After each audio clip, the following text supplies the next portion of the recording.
Hello friends, welcome to विशिष्टा academy. Friends, हमने last video में पढ़ा था कि फिजिकल चेंजेस क्या होते हैं, केमिकल चेंजेस क्या होते हैं, केमिकल रिएक्शंस क्या होती हैं, केमिकल इक्वेशंस क्या होती हैं। केमिकल इक्वेशंस में हमने word equation and symbolic equation देखी थी। ठीक है, आज हम पढ़ेंगे कि कैसे केमिकल इक्वेशन को बैलेंस किया जाता है, how to balance a chemical equation. उससे पहले हमें ये जानना है कि केमिकल इक्वेशन को बैलेंस क्यों किया जाता है। कैसे करने से पहले जानेंगे क्यों किया जाता है। तो फ्रेंड्स, आपको याद होगा 9th क्लास में हमने क्या पढ़ा था। 9th क्लास में पढ़ा था law of conservation of mass. According to the law of conservation of mass, the mass can neither be created nor a destroy in a chemical reaction. Mass ना ही क्रिएट किया जा सकता है, ना ही डिस्ट्रॉय किया जा सकता है केमिकल रिएक्शन में। ठीक है, यूनिवर्स में जितने भी सबस्टेंस है उनका मास ना ही हम क्रिएट कर सकते हैं, ना ही डिस्ट्रॉय कर सकते हैं। बस मास एक फॉर्म से दूसरे फॉर्म में कन्वर्ट हो सकता है। तो इसी लॉ को फॉलो करने के लिए हम केमिकल इक्वेशन को बैलेंस करते हैं। अब देखिए, हमारे पास एक यहाँ पर को वर्ड इक्वेशन है, zinc plus sulphuric acid is implies to zinc sulphate plus hydrogen. ये इक्वेशन हमारी वर्ड इक्वेशन है, जिसको हमने यहाँ पर एक सिंबॉलिक फॉर्म में लिखा हुआ है। ठीक है, सिंबॉलिक फॉर्म में हम देख लेते हैं कि यहाँ पर देखिए, zinc plus H2SO4 equals to ZnSO4 plus H2। ठीक, अब हम इसको देखते हैं कैसे इसको बैलेंस करते हैं। बैलेंस करने से पहले हम ये देखेंगे कि ये इक्वेशन बैलेंस है या नहीं। तो बैलेंस करने के लिए पहले हम देखना पड़ेगा हमें बैलेंस इक्वेशन बैलेंस है या नहीं। तो इसको देखने के लिए हम देखेंगे the number of atoms in the reactant is equal to और not the number of atoms in the product.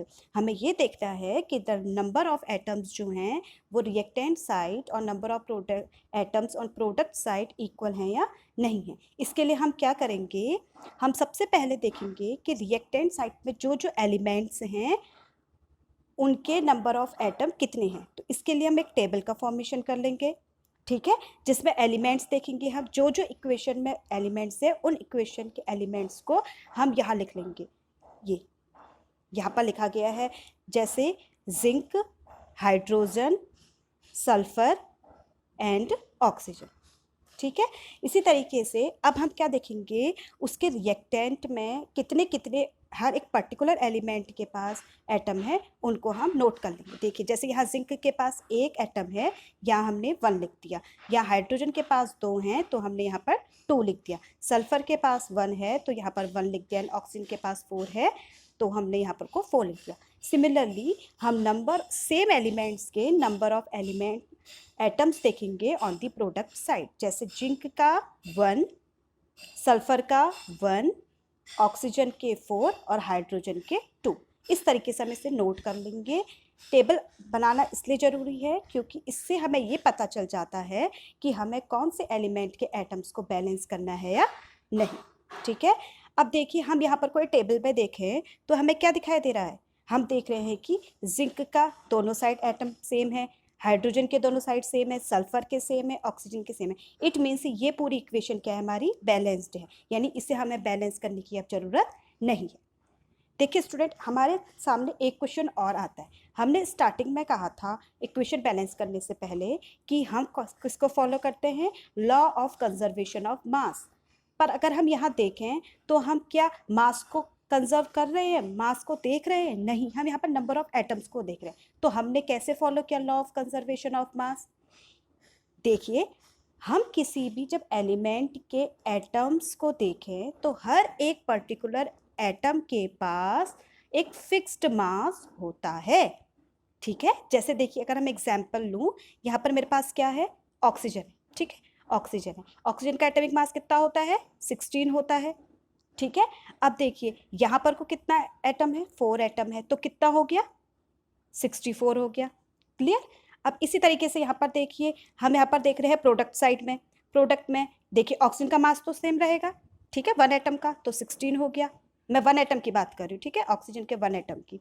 इसी तरीके से अगर मैं 4 से इसको मल्टीप्लाई कर दूँ तो 64, यानी कि प्रोडक्ट एंड रिएक्टेंट दोनों साइड क्या है हमारे पास, इक्वल मास है ऑक्सीजन के। तो हम नंबर ऑफ एटम्स जब हम बैलेंस करते हैं ना, तो मास नंबर हमारा खुद ब खुद बैलेंस हो जाता है। क्लियर हो गया, ये था। देखिए, अब हमारे पास एक एग्जाम्पल है यहाँ पर को एक इक्वेशन दी गई है एनसीईआरटी में, देखिए Fe plus H2O equals to Fe3O4 plus H2। देखिए इस इक्वेशन को हमें बैलेंस करना है या नहीं, इससे पहले हम ये देखेंगे कि इस इक्वेशन में क्या चीज़ बैलेंस करनी है। क्या पता ये इक्वेशन पहले इक्वेशन की तरह बैलेंस्ड हो। इसे देखने के लिए सबसे पहले हम हर एक पर्टिकुलर एलिमेंट के नंबर ऑफ एटम्स देखेंगे। ओके, अब देखिए यहाँ पर को हम आयरन का देखते हैं। आयरन का लेफ्ट हैंड साइड कितना है, 1 एटम है, एंड देखिए राइट हैंड साइड कितना है, 3 एटम। देखिए हमें एक ही से पता चल गया कि हमें इक्वेशन को बैलेंस करना है, तो अब हमें अदर एलिमेंट्स देखने की जरूरत नहीं है। क्लियर? तो देखिए अब हम इसे बैलेंस करते हैं। ठीक, तो हमने क्या कहा था, किसी भी इक्वेशन को बैलेंस करने के लिए हम किसे फॉलो करते हैं, बताइए।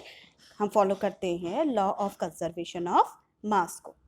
ठीक है, और law of conservation of mass क्या कहता है, the total number of atoms in reactant is equal to total number of atoms in product होना जरूरी है।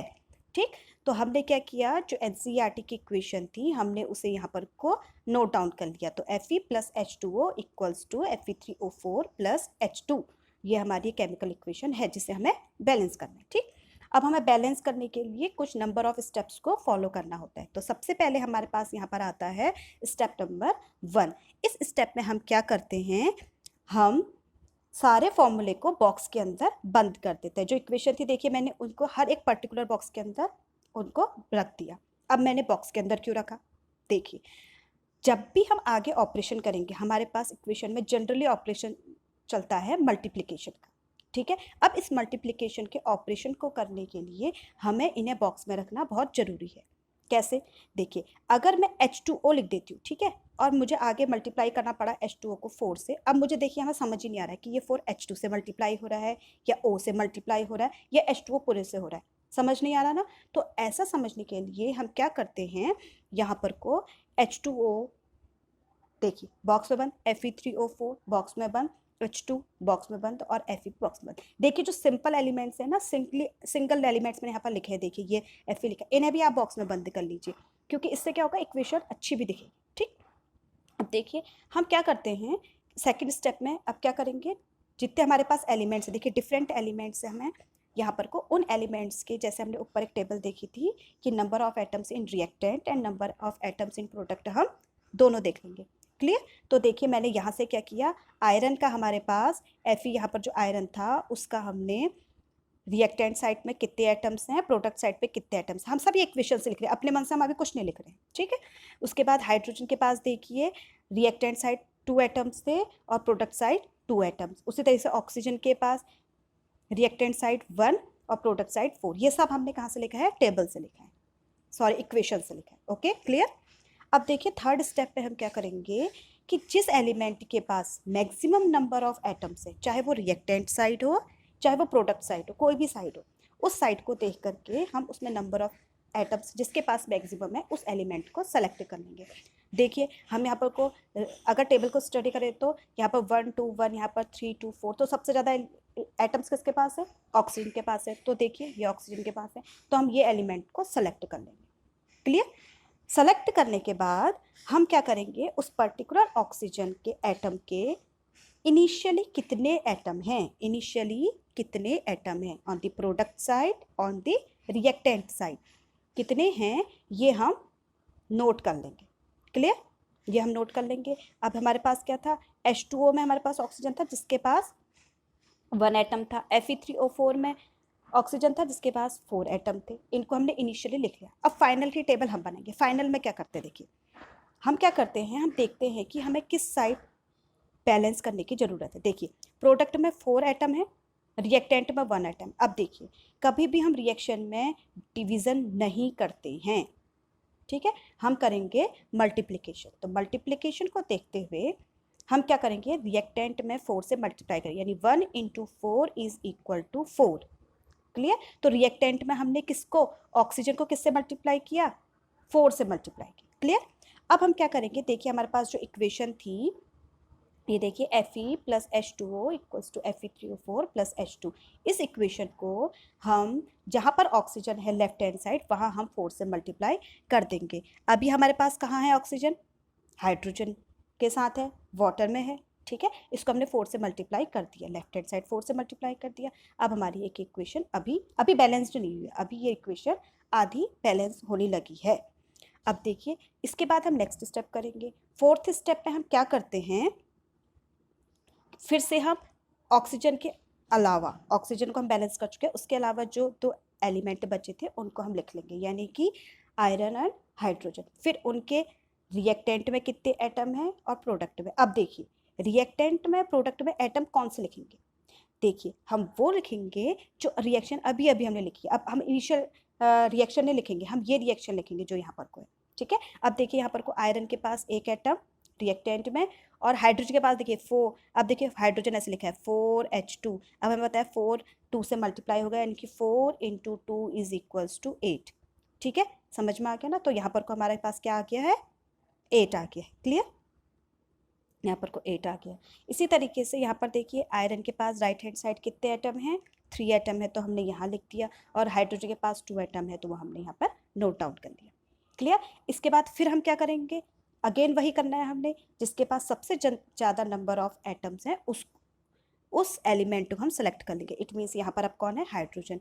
अगेन हम हाइड्रोजन की एक टेबल बनाएंगे जिसमें हम इनिशियल नंबर ऑफ एटम्स लिखेंगे। ठीक, रिएक्टेंट में इनिशियल में 8 है और प्रोडक्ट में कितने हैं, 2 हैं। और रिएक्टेंट में कहाँ पर है हाइड्रोजन, वाटर के साथ है, और प्रोडक्ट में हाइड्रोजन मॉलिक्यूल के साथ। ठीक, अब फाइनल की टेबल हम खुद बनाएंगे। फाइनल की टेबल कैसे बनाएंगे, देखिए हम क्या करते हैं, रिएक्टेंट में 8 है और प्रोडक्ट में 2 है। ठीक, अब हमें 2 को क्या बनाना है, 8 बनाना है। तो हम 2 को किससे मल्टीप्लाई कर दे, 8 बन जाएगा, 4 से मल्टीप्लाई कर दे तो बन गया 8। क्लियर हो गया, वेरी गुड। अब देखिए अब हम इसके बाद आगे क्या करते हैं कि हमने कहा किया प्रोडक्ट साइड किया ना हाइड्रोजन मल्टीप्लाई। तो अगेन हम जो हमारे पास अभी हमने जो इक्वेशन बनाई थी उस इक्वेशन को मैं राइट हैंड साइड हम हाइड्रोजन को किससे मल्टीप्लाई कर देंगे, 4 से मल्टीप्लाई कर देंगे। क्लियर, अब देखिए अभी हम इक्वेशन को देखें हैं तो हमारे पास क्या क्या बैलेंस हो चुका है हम देखते हैं। ठीक है, देखिए आयरन हमारा बैलेंस्ड है, नहीं है।